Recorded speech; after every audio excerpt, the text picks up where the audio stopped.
Kita ke informasi lain, pemirsa. Presiden Prabowo Subianto meresmikan Rumah Sakit Kardiologi Emirates Indonesia di Solo, Jawa Tengah. Prabowo pun meminta Menkes segera bangun puluhan rumah sakit baru dengan anggaran yang sudah disiapkan. Usai dari Solo, kemudian Prabowo menuju Bantul, Yogyakarta untuk meresmikan 5 infrastruktur konektivitas.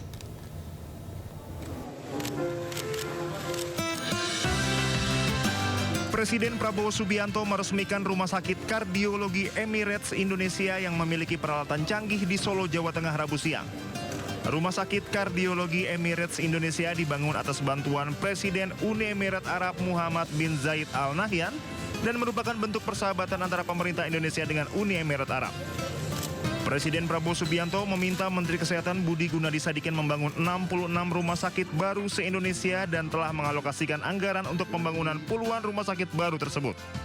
Selain itu, Prabowo juga meminta Menteri Kesehatan mendirikan rumah sakit di setiap kabupaten kota yang rampung dalam waktu 4 tahun ke depan.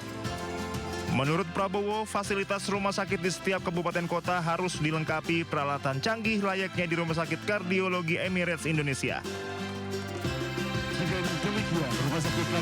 Saya sebetulnya sudah alokasi dan sudah instruksikan Menteri Kesehatan untuk segera membangun 66 rumah sakit baru dan sudah mulai dibangun. Tapi saya minta bahwa 66 ini diupayakan tidak kalah dengan standar rumah sakit ini. Menteri Kesehatan bisa ya? Bisa dulu jawabnya kan. Tapi saya juga memberitahu ke Menteri Kesehatan bahwa saya menghendaki tiap kabupaten kota memiliki rumah sakit yang canggih seperti ini. Dalam 4 tahun yang akan datang kita akan berusaha mencapai itu.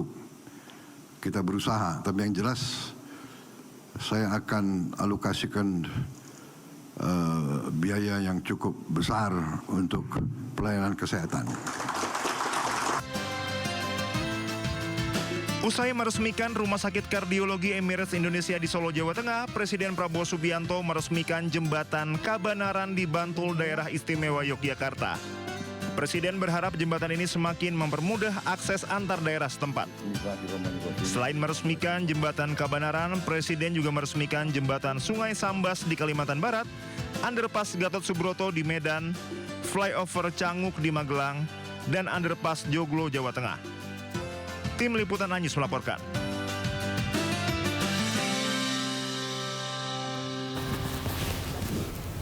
Pemirsa, terdapat beberapa perbedaan antara KUHP lama dengan KUHP yang baru disahkan kemarin di antaranya. Terkait dengan aturan pemeriksaan, dalam KUHP lama pemeriksaan tersangka oleh penyidik tanpa ada kamera pengawas. Sementara dalam KUHP baru, pemeriksaan terhadap tersangka wajib direkam dengan kamera pengawas. Rekaman tersebut tidak hanya digunakan dalam penyidikan, namun juga untuk pembelaan tersangka dan terdakwa di persidangan.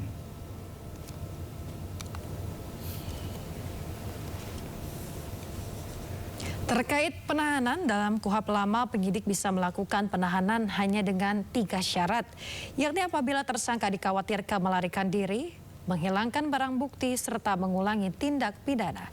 Sementara dalam KUHP baru, pemirsa, penyidik bisa melakukan penahanan jika memenuhi 8 syarat lebih sulit, yakni selain 3 syarat di KUHP lama ditambah 5 syarat lain, yakni apabila tersangka mengabaikan panggilan 2 kali berturut-turut, tersangka memberikan informasi tidak sesuai fakta, tersangka menghambat pemeriksaan, tersangka terancam keselamatannya, serta mempengaruhi saksi untuk berbohong.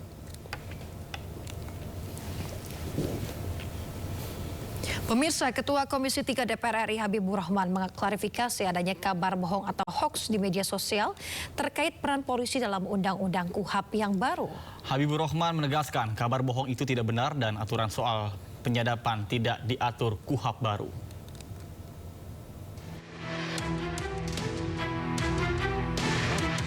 Ketua Komisi 3 DPR RI Habibur Rahman meluruskan isu penyadapan hingga penyitaan dalam RUU KUHP. Habibur Rahman menyoroti hoaks seputar revisi KUHP yang disahkan terkait peran polisi dalam KUHP.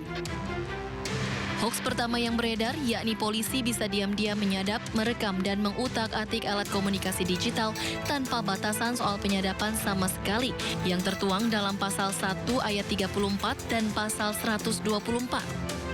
Selanjutnya, hoaks yang kedua mengatakan polisi dapat membekukan sepihak tabungan dan semua jejak online, mulai dari rekening bank, medsos, sampai data-data di drive yang tertuang dalam pasal 132A. Lalu hoaks ketiga, polisi dapat mengambil HP, laptop, dan data elektronik yang disimpan dalam waktu lama, bahkan kalau Anda bukan tersangka yang tertuang dalam pasal 112A. Kemudian hoaks keempat, polisi bisa menangkap, melarang, meninggalkan tempat menggeledah, bahkan melakukan penahanan tanpa konfirmasi tindak pidana yang tertuang dalam pasal 5.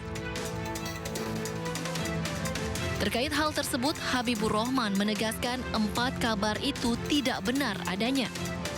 Selain itu, Habibur Rahman juga menyatakan aturan soal penyadapan tidak diatur KUHP baru, melainkan regulasi sendiri melalui undang-undang. Kemudian untuk pemblokiran dan jejak online harus mendapatkan izin hakim. Sedangkan terkait penahanan baru bisa dilakukan apabila terdakwa mengabaikan panggilan 2 kali berturut-turut tanpa alasan yang sah. Tanpa batasan soal penyadapan sama sekali. Kami perlu klarifikasi ya bahwa menurut pasal 135 ayat 2 KUHP yang baru, hal ihwal penyadapan itu tidak diatur sama sekali dalam KUHP, tapi akan kita atur di undang-undang tersendiri yang membahas soal penyadapan.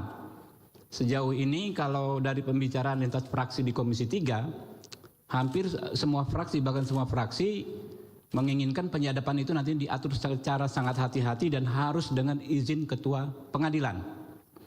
Yang kedua, hoaks yang kedua disebut polisi bisa membekukan sepihak tabungan dan semua rekening online-mu.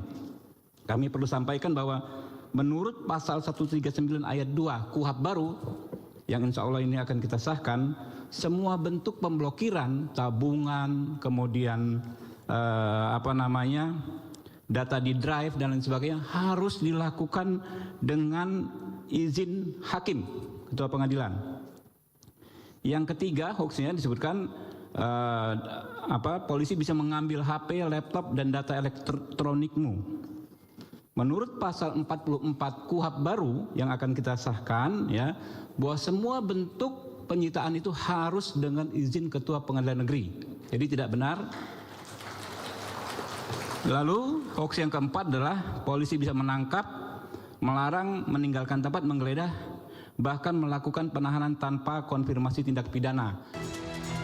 Pembaruan KUHP diperlukan agar hukum acara pidana menjadi lebih berkeadilan dan dapat memberikan perlindungan lebih besar bagi warga negara. Dari Jakarta, Tim Liputan iNews melaporkan. Iya, Nata, beberapa waktu terakhir ini Bapak Presiden seringkali melakukan kunjungan-kunjungan ke sejumlah daerah di Indonesia ya. Kalau kemarin ini ke Solo untuk meresmikan rumah sakit, kemudian juga ke Yogyakarta meresmikan sebuah jembatan begitu. Hal yang menarik adalah pada saat kedatangan Bapak Presiden ini selalu disambut oleh anak-anak sekolah baik itu SD, SMP ataupun SMA. Ya tentunya pasti mereka tuh bawa bendera dan pasti ramai banget, terutama ciri khas, terutama ketika saya waktu liputan ke Akademi Militer yang ada kabinet, itu ramai banget anak-anak sekolah ngumpul di depan gedung Akmil bawa bendera segala macam, benar-benar meriah banget. Ya, mereka sangat antusias untuk bisa bertemu secara langsung dengan Bapak Presiden Republik Indonesia. Tapi juga kadang kita lihat kondisi mereka yang menunggu bahkan dari pagi hingga kedatangan Bapak Presiden ini tak jarang mengalami kelelahan, kepanasan juga ya.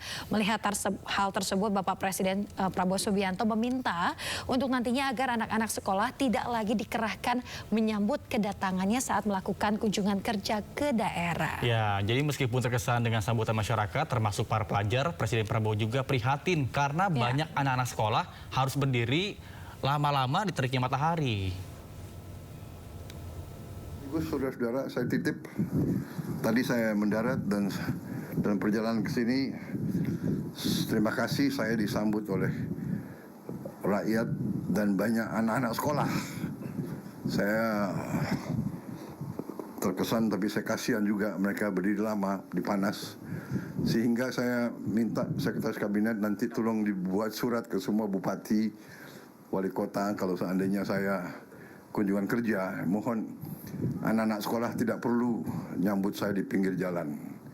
Biarlah mereka di sekolah masing-masing. Kalau mereka mau lihat bisa mungkin dari TV, dan kalau saya mau periksa, saya akan masuk ke ruang kelas saja. Daripada saya paham, dan memang kalau memang tidak terlalu panas atau tidak terlalu lama, mereka menunggu, saya juga tidak ada masalah. Saya senang melihat mereka.